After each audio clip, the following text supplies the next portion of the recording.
Uh, Hello, everyone. Good afternoon, good morning, good evening, depending on where you are. My name's Norman Ritchie. I'm a trustee of the 1% Safer Foundation, and I'd like to thank you for joining us here today. I'd also like to offer our profound thanks to our sponsors here, Quentech, Echo Online, Corate, and Safepedia, without whom this would have been a very different affair. And I encourage you to go check them out and see if you can do anything to reward them for their sponsorship of our mission of making the world of work just incrementally safer day by day by day. So today we're going to have a great talk with Dom Cooper. The subject is why are we losing the war on serious injuries and fatalities? Dom is quite a guy. His resume would actually take about an hour to read out, so I'm just going to give you a synopsis here. He has been a bit of a pioneer in the world of behavioral safety and safety research. He has published in all kinds of formats. I believe 11 books now, Dom, is that right? Something like that. Something like that. Yeah, you know you've written a lot of books when you can't remember exactly how many it is. So yeah, Dom is a. If you want to get the full rundown on why Dom should be listened to, connect with him on LinkedIn. He's very active on LinkedIn and loves to engage in debate. Let's just get into it, Dom, because we both know that you and I could talk for 3, 4, 5 hours, no problem about this stuff. But let's just start at the top here and ask ourselves, how do we know we're losing the war? Where's that coming from? Where are the numbers coming from? I think that's a very good question. I guess if the headline figures, if we took the International Labour Organization, ILO, in 1999, they were reporting something like 1 million, or estimating 1 million deaths worldwide from the world of work. By 2016, they were talking about 1.9 million. Today, or 2022, we're talking about 2.78. So the numbers are going entirely the wrong way, absolutely entirely the wrong way. So if you take the USA over the last decade or so, it's plateaued. And here in the US, we're probably killing 14 people a day. And I use the word deliberately. And then in the EU, 10 a day. And again, they've plateaued over the last decade or so.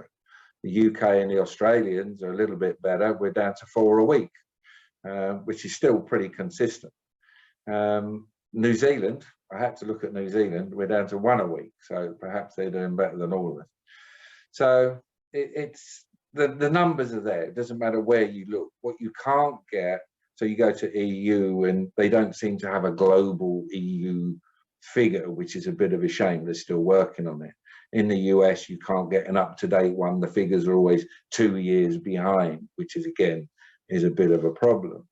But then we can look at Africa, because if you add these numbers together and we're talking about 7,500 people a day, where's the bulk of those people dying?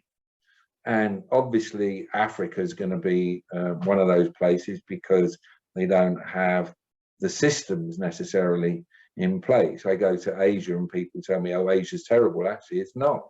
They've managed to cherry pick a lot of the pieces from different safety management systems and put some great systems in place.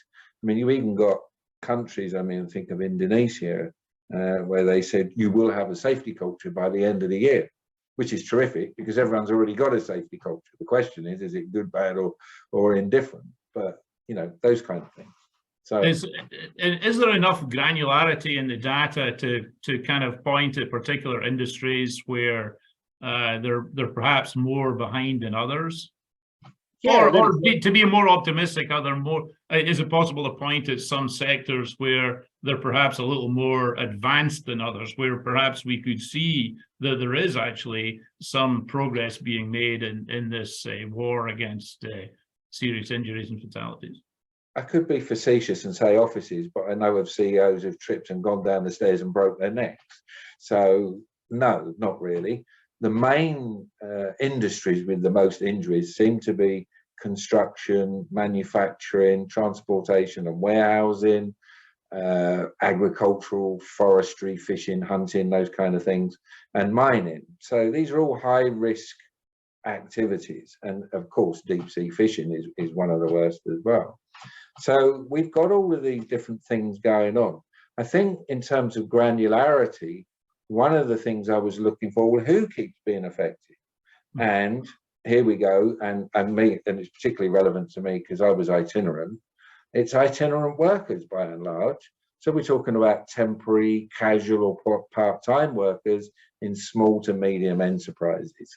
That's where most of them occur. But equally, those are also the same kind of entities where there's perhaps more reluctance to report the near misses and everything because you're not going to get called back or so on. You know, there's economics involved here. People are trying to feed their families. I remember when I was a scaffolder, if it meant I got a day's money and I could feed my children, I would even strip Wrigley tin roofs in a blizzard, you know.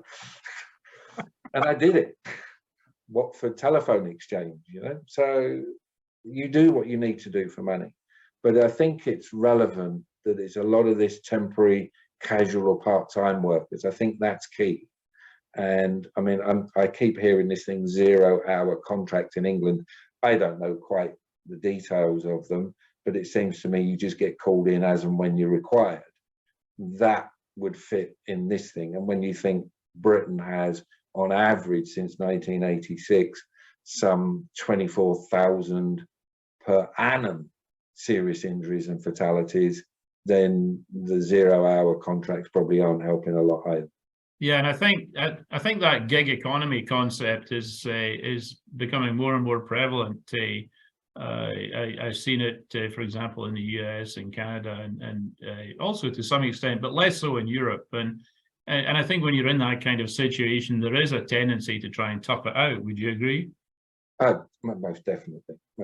You turn a blind eye. You need the money. You've got children to feed, babies to feed. You know? Sure. It's just. So one of the things that I find frustrating in my work is that there's an almost sort of infinite supply of what you might call safety initiatives. Are any of these that you can say definitely aren't doing anything useful in terms of risk reduction, or are there any that you can be a bit more optimistic about and say, this one we can say will have an impact? And I guess the next question is, how would you know?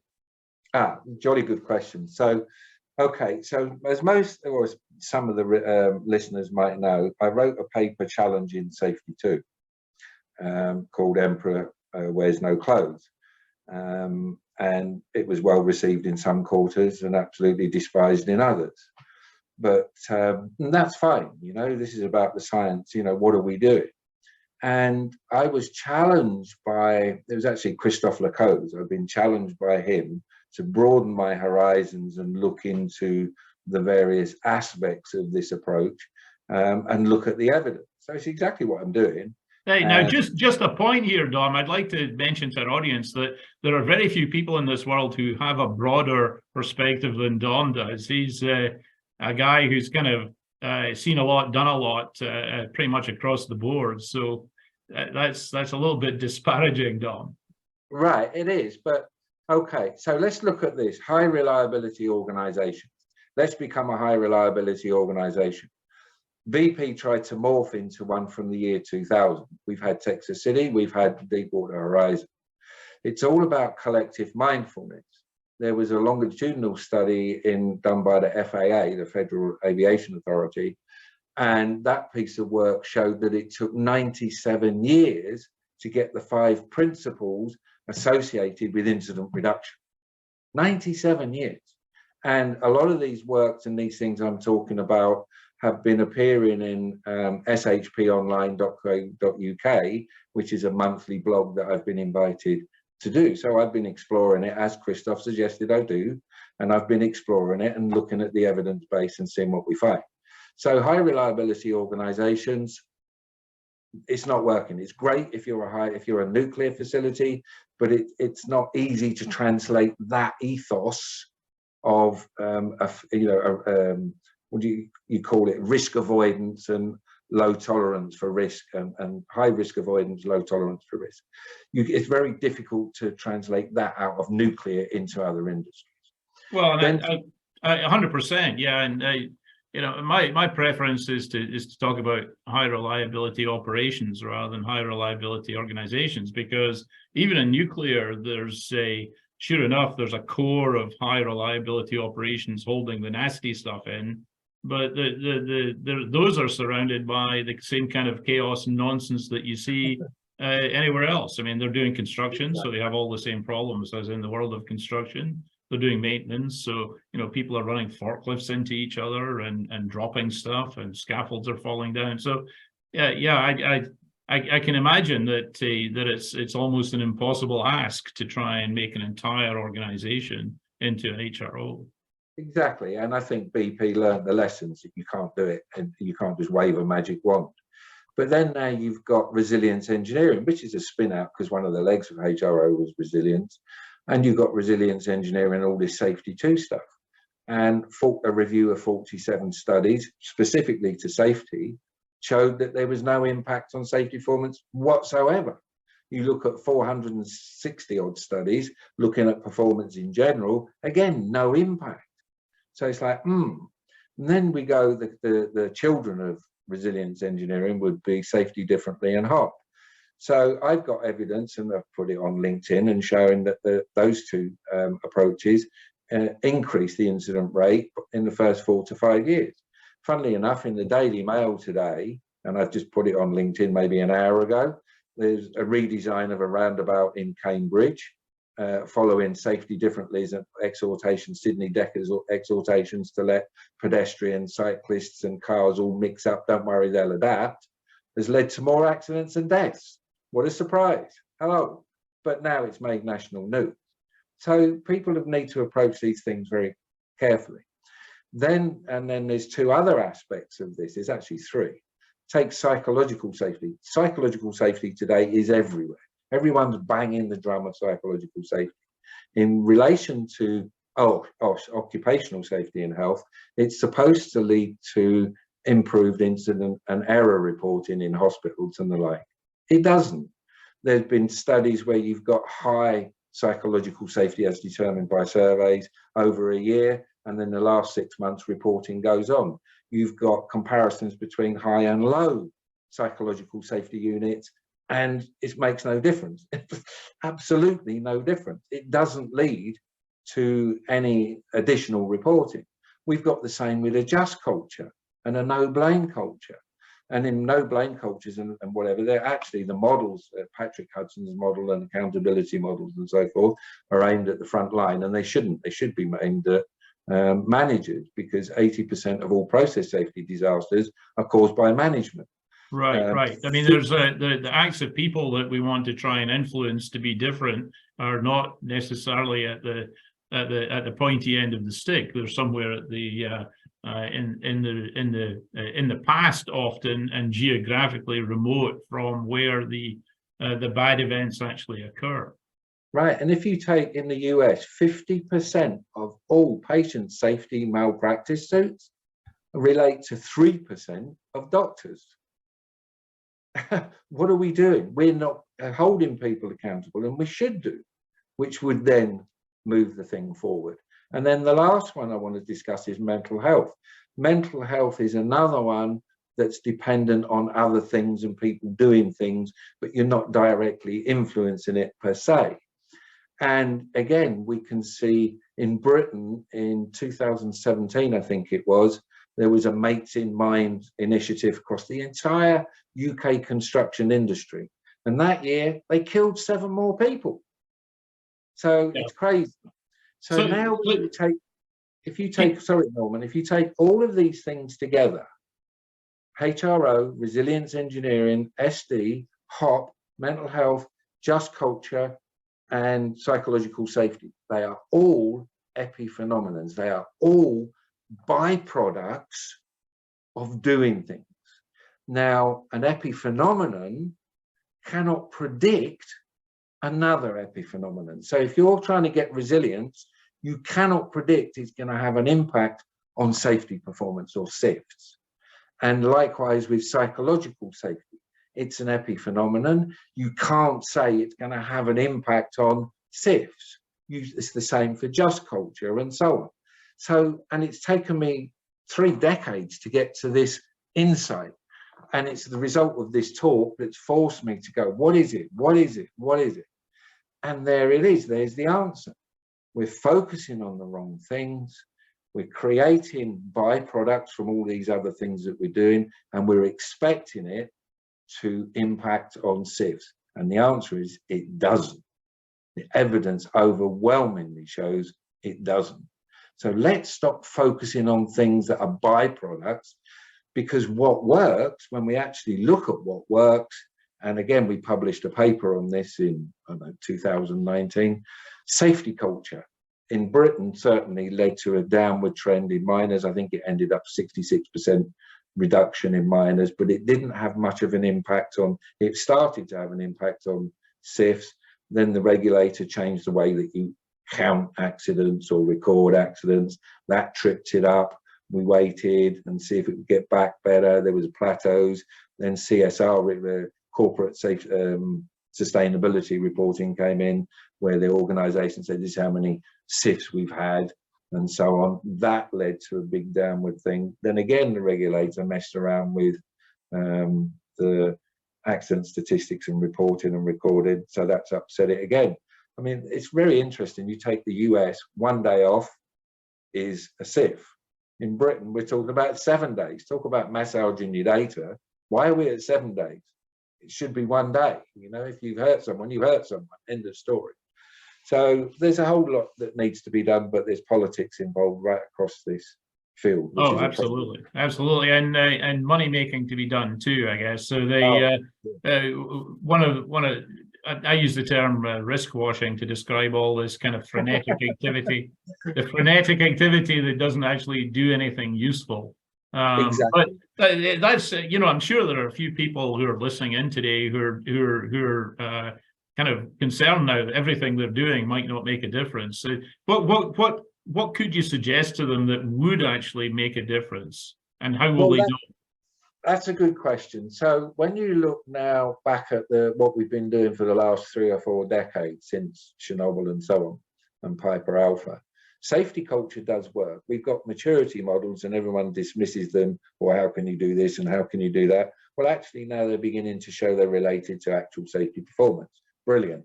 So safety culture maturity models can be very useful tools, but they're diagnostic tools at the end of the day. So then, same as the safety climate surveys, which I don't like the surveys because they're not terribly well linked to performance, but they're diagnostic tools. So if you look at them in that sense, then great. So just if I may interrupt, you've used 2 terms here, which I know some people use interchangeably, and I'd like you to kind of differentiate between safety culture and safety climate for those who who might be a little confused by the or not understand that they are not the same. So climate is a snapshot in time. It is today. That we can change the safety climate tomorrow by changing out the supervisor. One's for safety, one's against. Boom, done. The whole tone will change overnight on a shift or in a facility. Then we've got culture, which is the durability. So it's the long-term impact of priority that you place on safety and what you do to maintain that priority. So there's a vast, vast difference between the two, but they are related. So we can't say they're not. So, but then we've got what does work, behavior-based safety. The safety 2 folks hate it, because a lot of people hate it, and yet guess what they're doing? You look at HOP, what are they doing? Behavior-based safety, in a different guise, but it's behavior-based safety. It has a consistent 40-year track record of research to show that it dramatically reduces injuries, but you've got to do it properly. That's the key part. You've actually got to do it properly.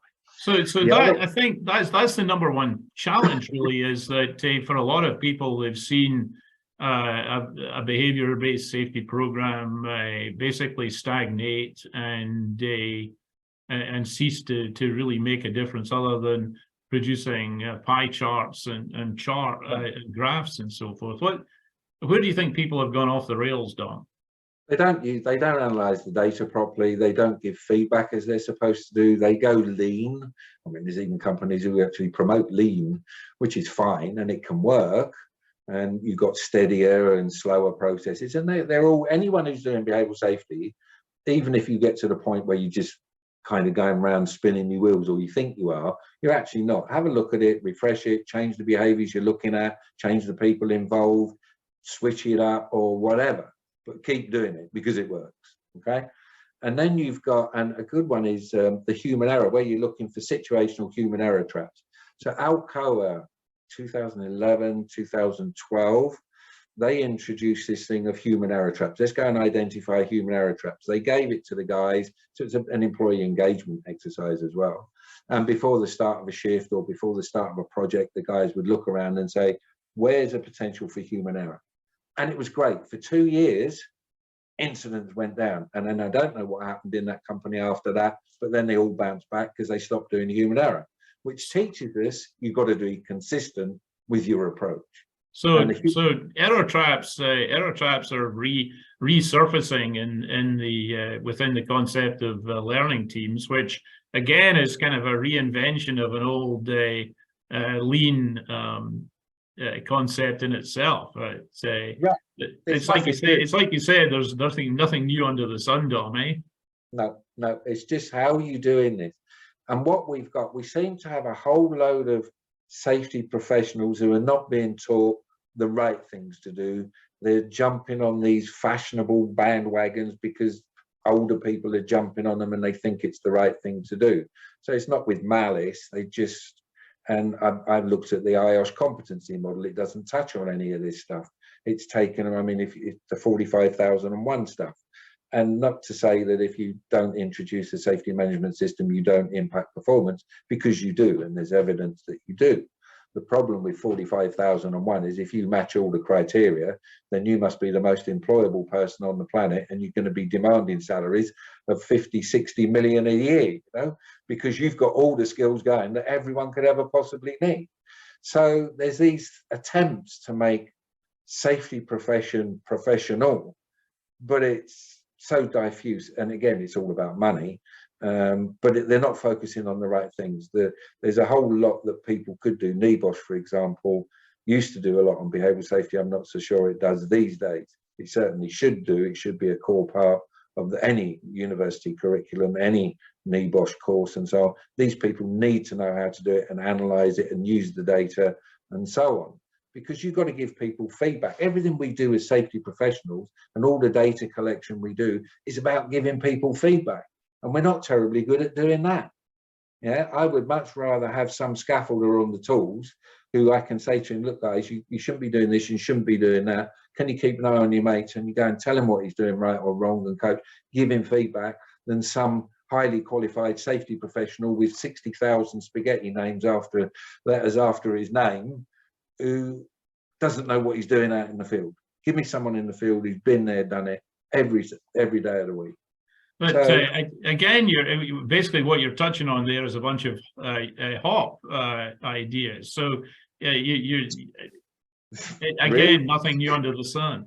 Right. Yeah. I mean, it's HOP is basically BBS in a mix, except that it's looking at human error instead of behaviour. It's all about observation. It's all about giving feedback. It's just another BBS process sold very well. But again, it's sold very well, but does it have the impact? And as I said earlier, we've got data showing that in the first 4 to 5 years, it increases the accident rate because it's not focused on safety. It's focused on other things. It's an oblique, it's an epiphenomenon, and expecting it to improve safety is not going to work. Yeah, there are communication things, and I've spoken to folks over here who are actually doing this HOP stuff on the ground, you know, and it's everyone's talking to each other all the time. And you could get to a stage where it's actually overload, and you're not concentrating on the job that you're supposed to be doing. which is something else as well. It's another side of it that hasn't yet been looked at. So, but I would say and urge the profession, go to evidence-based solutions. They are there. And those ones in particularly would be safety management systems and standards. They do work, put them in, audit them properly. As Kathy Mearns offshore come up with, you've got to audit these things to make sure they work. And don't trick the auditors, do it properly, genuinely. You know, we got the human error initiatives, identify these human error traps, eliminate them, move on, go for the next one. Use Chevron's energy wheel, brilliant tool for help you look and do on the spot risk assessment and human error traps. If you've got chemical, you've got gravity, you've got temperature, what's going to get you? What in your workspace is going to kill you, guys? Look for it, deal with it before you start the work. And then I'd say there's a real interesting idea which is gaining steam at the moment of STKY or sticky, so stuff that can kill you, and it actually kind of talks to this the idea of the SIF, or one of the challenges with SIF and so on is we can't agree what to call it, never mind what it is. I have a collection now of abbreviations that basically mean the same thing. So you've got SIF and PSIF and SIP and well, that's key. Now that piece there is key, Norman. So you've got potential SIFs and you've got actual SIFs. So with a SIF program, and I've been researching these since 2014 here in Indiana and installing them in companies and so on. And on our website, peer-leader.com, in the free resources, there's a whole PDF telling you how to do one of these SIF programs and gives you evidence and data and so on, all the lessons learned. So, but PSIF, so if we had a PSIF metric, the number of potential serious injuries and fatalities divided by 200,000 hours, we could get a metric. We could monitor it. What's the state? Just we're getting into, apparently our jargon is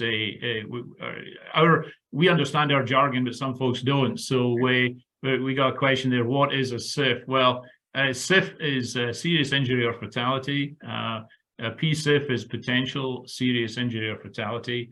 And some of the other abbreviations around this concept go to SLOW, for example, stands for significant learning opportunity event. So it's all about, it's kind of there are two different perspectives. There's a kind of a consequence-based perspective, which just talks about the potential consequences, and there's kind of a risk-based version, which thinks about it not just from the consequence perspective, but also from the probability perspective. Sorry, Dom, continue. No, that's fine. But if you're going to do, you need to do a specific SIF program, I suppose, serious injury, and well done whoever picked up on us not explaining ourselves. But we've been installing these, but you have to be consistent. You have to do some definitions. You have to look what's the precursors in your industry, in your organization, of your serious injuries and fatalities. It takes a bit of an analytics. So that's something that the safety profession can teach its safety professionals, how to analyze data. That would be a good start. And then what's your exposure categories? So you're talking about things like electrical, the gravity, fall from heights, all of those kind of exposure categories. But then what we did, whereas a lot of people don't do, is we've linked it, what's the underlying safety culture attributes? So is it to do with just culture, or a culture of fear, as I call it? So you're fearful of doing something. Is it about profit before safety? The company's putting money before resources and so on and so forth. Is it about ineffective leadership? Is it about ineffective safety communications? Is it about a lack of competence? Is it not paying attention to lessons learned? So if you look at the Deepwater Horizon stuff, there was stuff being taken out of procedures on the Deepwater Horizon that had been paid for in blood in the North Sea. So in other words, the lessons learned were being ignored. So you can try and link whatever the incidents and all of these things are under those banners. In the PDF that I just spoke about, we were finding that an awful lot of the SIFs were related to human error, unintentional failures in planning, unintentional failures in execution, and behavioural choices. So again, when you get in the safety world, you can't hold people accountable. You can't, it leads to a blame culture. That's all nonsense, because when you look in the, again, you take the US patient safety data, 55% of all reported incidents, no one got the blame for. Of the other 45%, most of the people were blamed because there was actually a legal malpractice suit attached to it. So it's context, you know, they're very good, the Safety 2 folks, talking about context. So it's that, but there's no automatic blame. So these models of accountability models, they should be revisited. But holding people accountable is the way forward. Ultimately, if you hold people accountable, you get to where you're going. So I did some research with ExxonMobil project in the Middle East, Qatar, and 2-year project building super trains and all the rest of it. And we had the guys doing behavioral safety, and we're talking about thousands of them done. We talk about millions of observations, but we also had the leadership doing leadership behaviors, enable monitoring, and giving us the data. When we did a multiple regression at the end of the project, we discovered leadership behavior directly impacts employee behavior by up to 82%. And that's so and that's you're saying that's causal, not just correlation? Causal, absolutely. It was multiple regression. This is causal, okay? And its leadership is the key. Where's the leadership in this fight against SIPs? Where's, I mean, the ILO, for example, they talk about absence of a culture of safety and health at the national and workplace levels. They talk about weak regulatory oversight, so that the regulators are supposed to lead, they don't. The safety bodies are supposed to lead, they don't. They're much more into making money these days than leading. You know, if it's fashionable, let's milk it. So, I mean, they've even made mental health a commodity these days. They've even made morals a commodity these days. It's crazy. Let's get back to leading on what actually works. There's too many people dying, and for every person that dies, the family that's left behind, you're talking about a loss of income over the next 10 years. You're talking about children who are condemned to another generation or two of poverty. It's nonsense. Where's the leadership? We have to get leadership to lead. Servant leadership is the best style. And we have to get this engagement piece. So we need leadership to create this safety partnership with their employees. And if we can do that, it will work. And I've seen this. I've literally seen this and done this for 3 decades now. I mean, you can tell by the grey hair, I'm coming to the end of my tether here. So, you know, these are things, these are practical lessons learned. And ultimately, at the end of the day, I'm just a working bloke who does things differently. I've been lucky to be able to. Well, you're one of the things you do differently, Dom, is that you're able to back up some of the stuff you say. Obviously, is quite controversial in the world of safety, but you're able to back it up with data, which I'm sure makes you as unpopular as I find myself a lot of the time. Yes, but yes. Here, so just to our audience, we are about halfway through, and I would encourage, if you would have any questions, to either stick them in the chat or sure. Or in the Q&A. We do have one, Dom, I'd like to bring to your attention. Sure. So we have a question. How would you define accountability or holding people accountable? That's a great question. You've mentioned that a couple of times. Okay, so leaders have responsibility. People have responsibilities. Accountability is the other side of that coin. The two go together. You have responsibility. So I have a responsibility if I'm on the tools to make sure I'm not doing anything that's going to hurt my workmates. Okay, if I do something, so I mean, I can go back to some of my scaffold days where, you know, people are throwing things at you, and I don't mean passing up things. I mean throwing things at you. Okay, and it's like, and you're balanced on something, and they're throwing fittings at you. Like literally, they've lost their rag, and and it's like, why are you doing that? Because if you hit me, I'm going to go down. You know. Well, those people should be held accountable. You can either do it within the work group. Hey, come on, you don't do this, or you can do it formally. So Patrick Hudson, James Rees, and them, they've got models. David Marks came up with one, very legalistic. Patrick Hudson's got one, and you've got this whole scale, or continuum from no accountability to full accountability.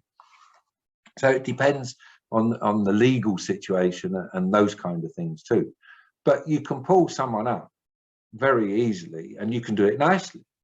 Yeah, you can say, hey, you know, the stuff that you're doing is hurting, or potentially can lead to someone being hurt. And if they tell you to swivel and go away and leave them alone, and they're going to carry on, then okay, well, I need to do something. Stop work, guys. We'll get other people's attention. Stop work. Just take a time out.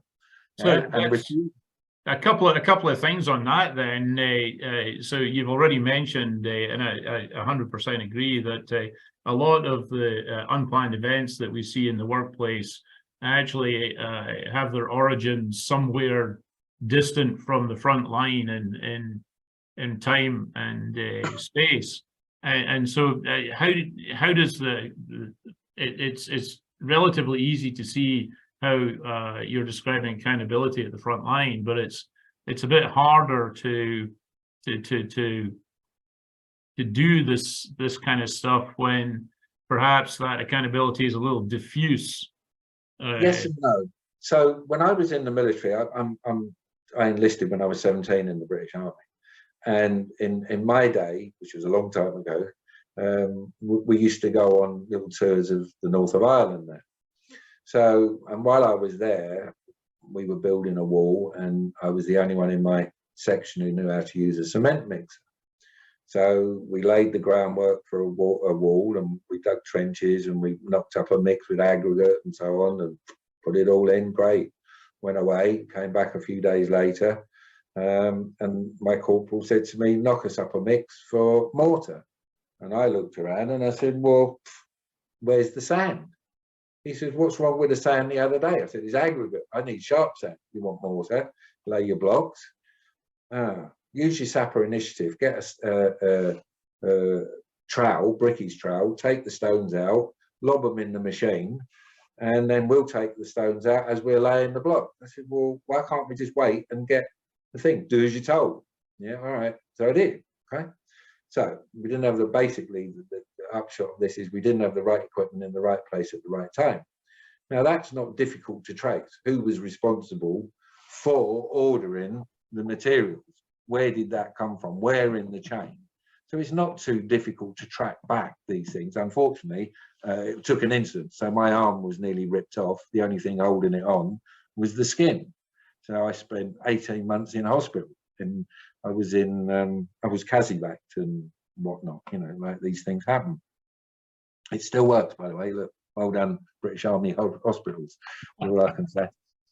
So it works, it's fine. But there's an incident. So, and I'm trying to answer your question of how do you do this? You can, if there's been an incident, you trace it back, and every part of that chain along the way. Where did this fall over? Where did this fall over?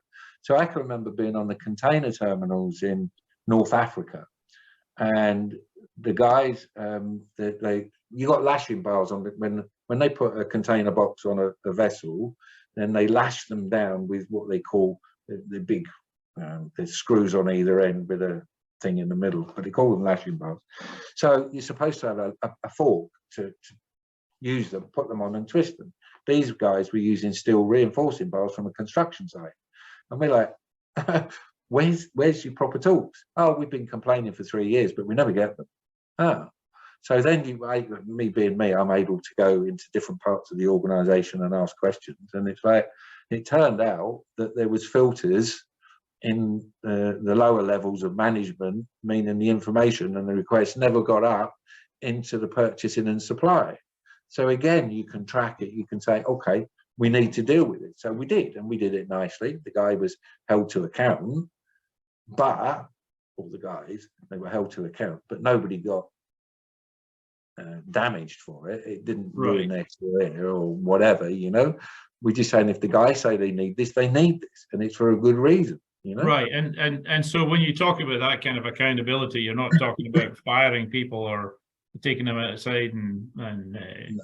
Not unless it's a throwing deliberate their stuff intention. after them. You're talking about so in a way that does kind of jive with some of the human performance stuff that Sure. people are post event are looking for slips, laps, mistakes, and violations, and so you could easily be in a situation there where it is a mistake based on lack Right. of knowledge or competency or training or what have you. So yeah, I see that now. We But do there's have also, there are another comment. cases. Oh, sorry, keep going, Dom. Yeah, there are cases where accountability is warranted. I think of the Deepwater Horizon. On an ExxonMobil, the Blackbeard project, they had a kick when they in the Gulf of Mexico, a very severe kick down at 30,000 foot. The whole platform's all over the place, and the driller says, "Stop," and the geologist said, "Continue," and the driller said, "No." And in ExxonMobil, you write a thing, and it goes up right up to the very top, which it did. And the CEO at the time, I can't remember his name now, it escapes me, but he ended up in politics anyway. He said, "No, stop it, move on, go and drill somewhere else." BP had the same kick 8 weeks before the Deepwater Horizon. They had the same thing. The drill crew who died on the Deepwater Horizon were the same crew who complained about the kick at the time, but they were told, "Keep drilling, baby." And it was like, that's accountability. The managers who made that decision there, they're the ones who should have been moved. You go. Yeah, for sure, Yeah. for sure. And BP actually, sadly, had another refinery event there just a few months ago. So, there's a problem there with the learning organization or not learning organization, and very unfortunately common. So another comment, Don, I want to read to you from the chat here. Helping leaders at all levels, but starting at the top to shape it from the top. That's an interesting one. I'd like you to talk about is how the influence of leadership translates into frontline behaviors, and then well, let's start with that one. Let's go with that one, and then we'll. So I'm going to take us back to Wilton, up in the north of England. Okay, and we were on the cracker, so it's an ethylene cracker. They bring the product in, it's all hydrocarbons, come in, they split it, freeze it, do what they think they do to crack it, turn it into all sorts of product. And they had a problem with safety and they wanted to address it, and we addressed it with BBS. And the unions are kind of a little bit hesitant to begin with. And we said, okay, we'll try this. So we did. Now, we had a guy there called Hugh Bentz, who was the plant manager.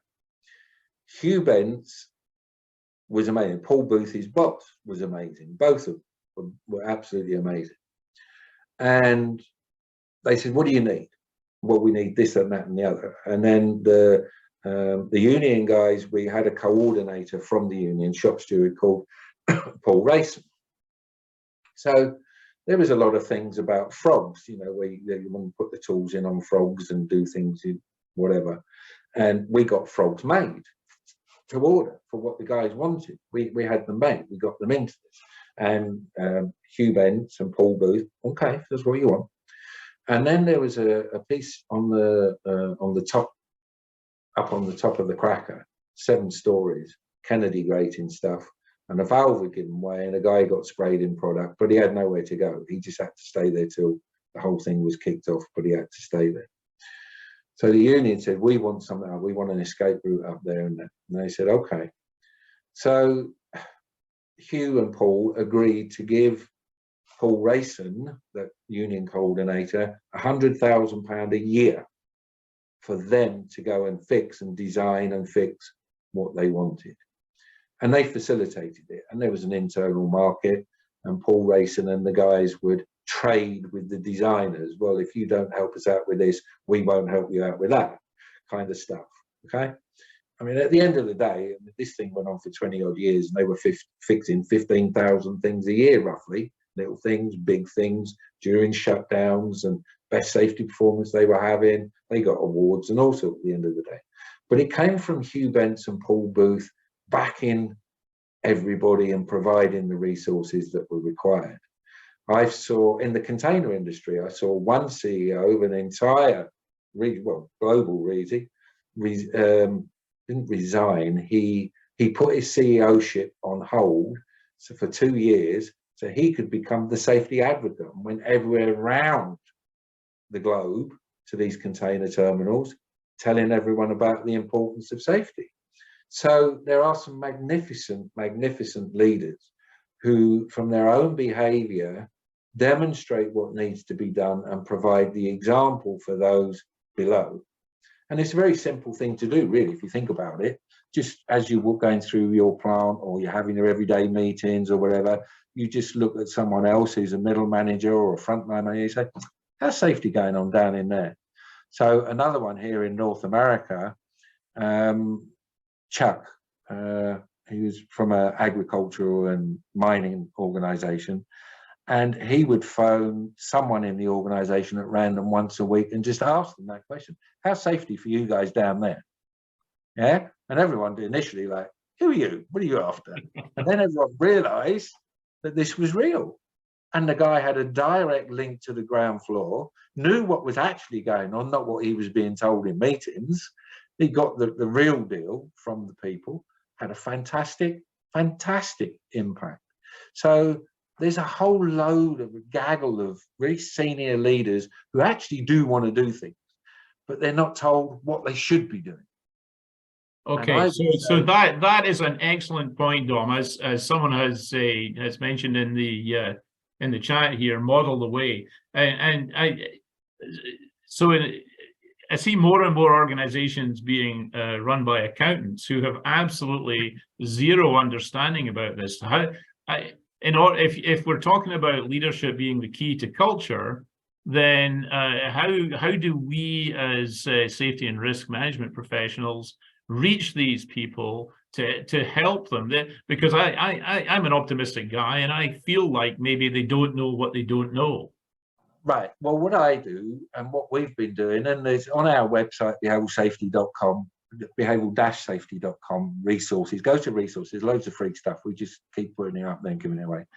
But what we say to the leaders, okay, what's the 5 things that you can do each and every single week to help improve safety in this company? And we were on a Shell project in Ireland, the Corrib, when they were building that. And there was a lot of controversy about the building of that thing, but we had the senior managers on one table saying, what's the 5 things you can do? We had middle managers on another table saying, what's 5 things you can do? I think it was 10 actually at that time. And then the same with the guys.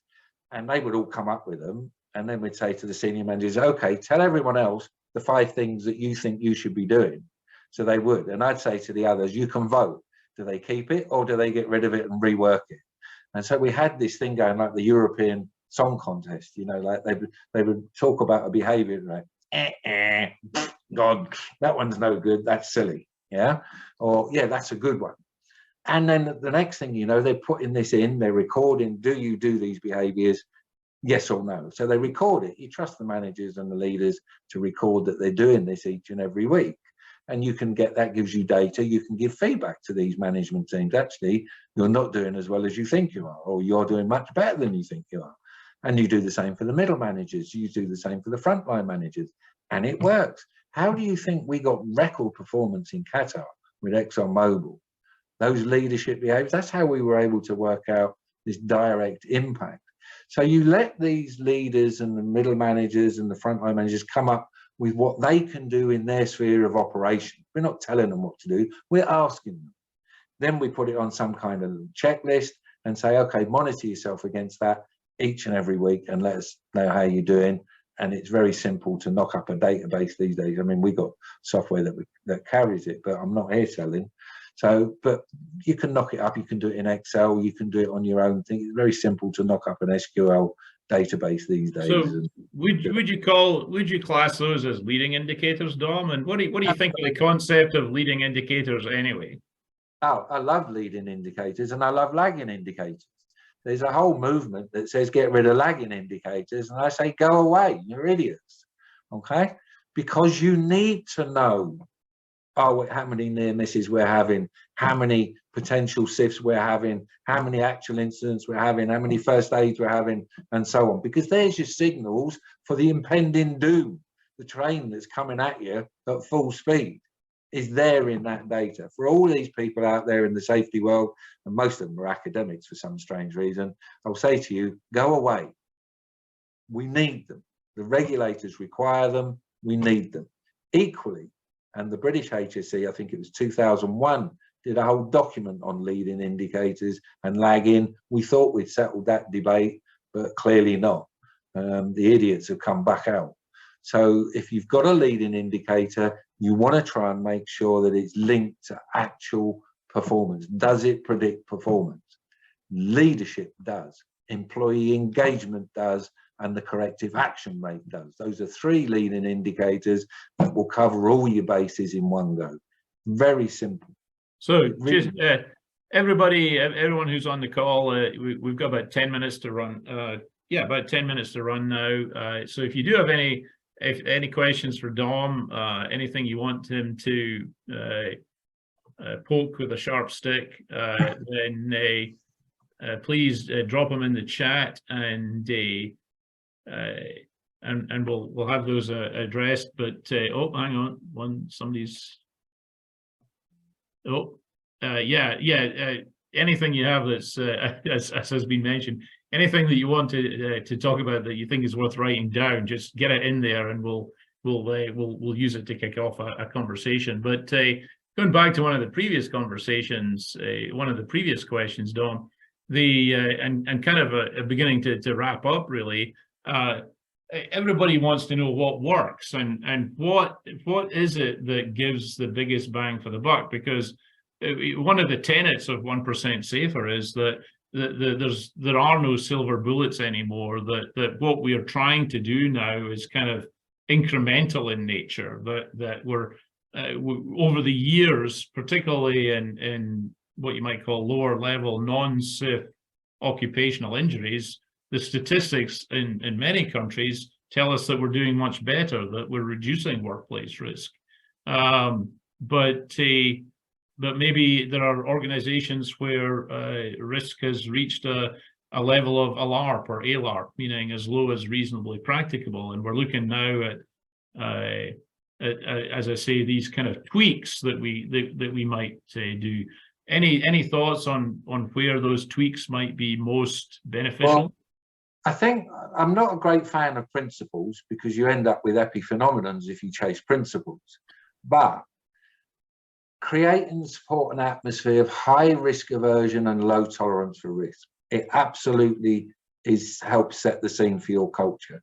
Okay, you don't want to take unnecessary risk, and you've got to have a low tolerance for risk. And I'm talking about safety risk, not necessarily enterprise risk or whatever. Okay, because there's all sorts of spectrums on risk. But that is a base, an absolute given base.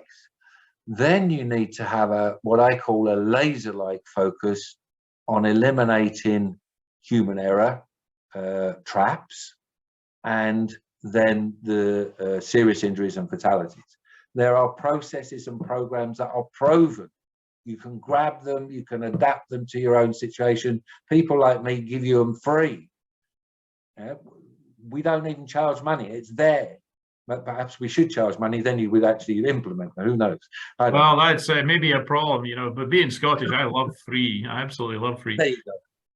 There you go. But then the last one is, there's another one. Create a genuine partnership between the leadership and the followers, the workers. A genuine, no politics. Take politics out of this, because if a facility blows, it kills all of you. It doesn't care about your rank. It makes no difference. Okay? A genuine partnership where you genuinely try to get rid of these human error traps and these serious injuries and fatalities. If you aim at the top of Heinrich's triangle, you will cover everything underneath. It's a reverse of let's focus on everything at the bottom and you'll get everything at the top, because you don't. And the research shows that. And then monitor your performance metrics. Even your TRIR. There is a document going around on TRIR just now that says it's useless. Well, when you look at that document, you will find it's very short on the data that went up into the analysis that did that. Now, it talks about invalidity. Well, you can't have validity without having reliability. All of the works, the one published in Professional Safety Journal and the one issued by CRSA, neither of them talk about reliability. We don't know how reliable that data was. And if we don't know, in other words, not knowing the reliability, if the data was unreliable, that could account for all the results that are reported. Until the reliability is worked out, you cannot say anything about the validity and its predictive validity. We don't even know how they did the analysis. We don't know. There's so many gaps in this work that as a journal reviewer, any journal reviewer would reject it until the information comes back and the gaps are filled in. So well, I'm looking forward to your paper, Dom, that addresses those things. I think that'll be an absolutely fascinating read. Okay, so let's talk about risk for a moment as we're closing. You brought up an interesting point there that I did an exercise recently where I drew a SIF line on a risk matrix. And it turned out that several of the green boxes were above the SIF line, meaning that that in the furthest left top green box in the risk matrix was actually a serious injury or fatality. Isn't that a sort of an odd thing? Yeah, that's a very interesting way. So then I have to ask myself, well, what was the risk? What was the risk assessment? Who did the risk assessment? What did they miss? Why did they miss it? And again, we're coming down to, I mean, everyone knocks, oh, yellow, red, green, let's knock it. These are tools. Everyone forgets they're just tools to help you. They're aid memoirs to help you get to where you want to get to. So the risk assessment matrix is a great, fantastic tool, but it's to help you get where you want to be. And then what most people forget to do afterwards is link any supposed solutions to the hierarchy of controls. They don't link it. So that what you then get, and perhaps that's why you ended up with a SIF in a green box, is because the solution was PPE or some kind of lowest impactful solution. I don't know. I'm just kind of putting these things together. And I know where I've taught stuff in the Middle East, and I've taught all over the world, literally 67 countries, how to do root cause analysis, how to do risk assessment. And I keep coming, it doesn't matter what industry, most people have not been trained to do this stuff properly. And it's why consultants abound training you to do all of these things, okay? But you need to teach people to do things properly. If you look at incident analysis, there's different tools for using it. I love the Taproot one, the approach where you got boxes along the top. Here's your schedule, your timeline, here's everything underneath. This is what we know happened under each event and so on. But then you can look at that same incident from a behavioral psychologist point of view, doing applied behavioral analysis. You can look at the same incident looking at Ishikawa diagrams. Where I would say, when you do the 5 whys, everyone tells me, yeah, but the 5 whys. I'm saying, no, that's something you reserve for the back end of all of this. Why have you got these things? Never use it at the front end. So it's quite an interesting approach to do things, but it does come back to how do we get the safety? How do we give the safety professionals the tools they need that are actually going to make a difference, not just make money for the institution? That, I think, is a huge, huge piece of the puzzle to stop. Well, let's agree to keep working on that, Dom. Unfortunately, we've kind of run out of time here. We have one suggestion that I want you to take to heart, which in the chat, someone suggested you need to publish this article in the Professional Safety Journal. You also need to stick it into the Safety Science and numerous other places so that it's well read. But got some great feedback in the chat here, Dom. Just love to say thank you. I'm going to I'm going to give you a round of applause here, and I hope everyone else is doing the same thing. Well, I would just clap the audience for listening to me. I'm just a working bloke who's got a lot to say, and most people get really teed off with me. So, well, that's I think why I enjoy talking to you, Dom, because I'm much the same, and I have a bit of a reputation as a Don Quixote, you know, tilting at whim. Anyway, so just to wrap up, everybody, again, thanks to Dom. Thanks for everyone who joined us today. As I said earlier, if you want to chat more with Dom, get yourself to LinkedIn, and he will happily connect with you and discuss whatever. He's a big fan of giving stuff away, so that's always good. Just a couple of administrative points before I close the meeting here. If you're interested in what the 1% Safer movement is all about, then buy the book. It's a fantastic thing. It's absolutely full of these incremental changes, incremental ideas that you can do to just nibble away at the risk in the workplace and help save lives and reduce life-altering events. Join the movement. The whole point of the foundation, the 1% Safer Foundation, is to give money away, and so we have an application on the website where you can put some details in there. We've given away many thousands of pounds, dollars, and continue to do so. Over 100 recipients so far. And thanks again to our sponsors. We couldn't do this without our sponsors: Quentech, Echo Online, Cority, and Saferpedia. So again, thanks to Dom, and we will we've got a request to share links. What we'll do is we'll follow up with everybody, and we'll give those links in a follow-up. So thank you, everybody, and have a great rest of your day, or good night if that's the part of the world you're in. We're going to close the meeting now. Thank you.